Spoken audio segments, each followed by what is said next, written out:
کے تاجروں کو ایک ایسا پلیٹ فارم مہیا کیا جس پہ ہم اپنی آواز بڑی آزادی کے ساتھ اپنے الفاظ بیان کر سکتے ہیں اور اپنے مسائل بیان کر سکتے ہیں. وہ ان کو مبارکباد پیش کرتا ہوں ان کی ساری ٹیم کو کہ آج کا یہ کامیاب اور بھرپور تاجر کنونشن ان کا منعقد کیا اور تاجروں کو اکٹھا کر کے ان کی آواز حکومتی بہرے اور گونگے اور اندھے حکمران تک پہنچانے کے لیے یہ ان کی کاوش کی میں ان کو خراج تحسین پیش کرتا ہوں.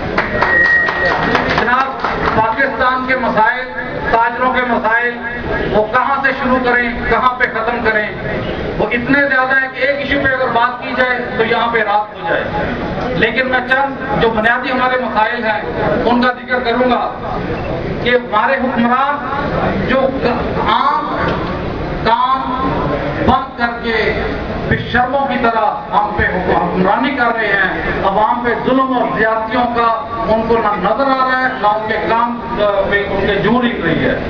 اور پاکستان کی اگر دیکھا جائے، جیسے خالد رشید نے فرمایا کہ منسٹر نے کہا کہ تاجر چور ہیں، میں اس منسٹر کو کہنا چاہتا ہوں کہ اپنے گریبان میں دیکھو سیاستدانوں، حکمرانوں، پاکستان کی سوورنٹی کا سودا کون کر رہا ہے؟ پاکستان میں رول آف لا نظر نہیں آتا. پاکستان کے حکمران اور عوام میں ٹرسٹ ڈیفیسٹ بڑھ رہا ہے. غیر ممالک میں بلیک منی اور اربوں ڈالر کے اثاثہ جات کن کے ہیں؟ کیا یہ تاجروں کے ہیں، یہ غریب عوام کے ہیں، یہ کسانوں کے، کاشتکاروں کے ہیں، یا ان بے شرم حکمرانوں اور سیاستدانوں کے ہیں؟ پاکستان میں تاجر وہ طبقہ ہے جو اپنی خون پسینے کی کمائی سے اپنے بچوں کا پیٹ کاٹ کے آپ کو ٹیکس دے رہا ہے. اس ملک کی معیشت کی ریڑھ کی ہڈی ہے. لیکن پاکستان میں موجودہ دور وقت میں جس طرح تاجروں پر ظلم کیا جا رہا ہے یا ان کو بالکل تباہ کیا جا رہا ہے، اس کی مثال 64 سالہ تاریخ میں نہیں ملتی. پاکستان کی معیشت لوڈ شیڈنگ، توانائی کے بحران، گیس کی بندش اور بیجا اننیسیسری اور ظالمانہ ٹیکسوں کی وجہ سے معیشت تباہ اور انڈسٹری بند ہو رہی ہے. اب میں یہ بھی کہنا چاہتا ہوں کہ پاکستان کے تاجر جو آج سے چند سال پہلے لوگوں کو روزگار مہیا کرتے تھے اور ایک ذریعہ تھے بے روزگاروں کے روزی کے لیے، آج وہ خود بے روزگار ہوتے جا رہے ہیں. آپ اس بات سے ایگری کریں گے، جیسے خالد صاحب نے فرمایا کاروبار بند ہو رہے ہیں، ہمارے تاجر بالکل مقروض ہو رہے ہیں. اور ان کی وجہ کیا ہے؟ ان کی وجہ کیا کسان، کاشتکار یا غریب عوام ہے؟ نہیں سر، ان کی وجہ یہ ہمارے بے شرم حکمران ہیں جو تاجروں پہ اور عوام پہ ظلم کر کے اپنی آنکھیں اور کان بند کر کے بیٹھے ہیں. لیکن یہ آنکھیں اور کان اب زیادہ دیر بند نہیں رہے گی.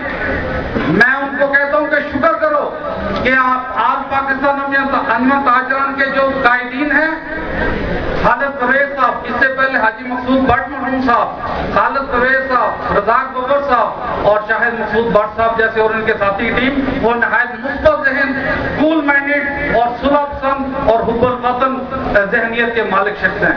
اسی کی وجہ سے کہ یہ آج تک ہم نے اپنا کوئی سخت ایکشن نہیں کیا کیونکہ انہوں نے پورا وقت حکومت کو دیا ہے. لیکن اب مجھے نظر آ رہا ہے کہ پاکستان کے تاجروں اور ہمارے قائدین کا سفر کا پیمانہ بھی ختم ہونے کو جا رہا ہے.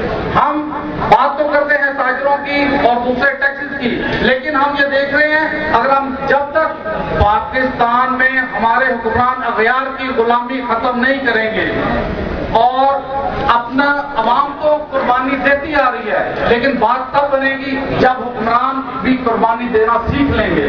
اور اس کے ساتھ ساتھ میں یہ بتانا چاہتا ہوں کہ اپنے سیاستدانوں کو کسی بھی پارٹی سے تعلق رکھتے ہوں ہمارے لیے قابل محترم ہے، لیکن اپنی حدود میں رہیں. دوسری بات یہ کہ یاد کرو وہ دن جب کسی نے نعرہ لگایا تھا قرض اتارو مٹھ سنوارو، اور پاکستان کے تاجر، ہر عوام نے، ماؤں نے، بہنوں نے، بیٹیوں نے اپنے کانوں کی بالیاں، ہاتھوں کی چوڑیاں اور اپنے جہیز بیٹی کو جہیز تک کا آپ پہ نچھاور کر دیا کہ ملک کا قرض اتارو.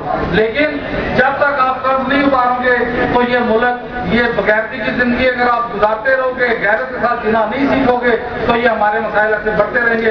دوسری بات میں یہ کہنا چاہتا ہوں کہ 98 میں ایٹمی دھماکے کیے، اس وقت وزیر اعظم کے اب تک بیان آ رہے ہیں کہ ہمارے 7 فون آئے، کتنے ارب ڈالر کی ہمیں آفر ہوئی، انہوں نے جرات کی، دلیری کی، غیرت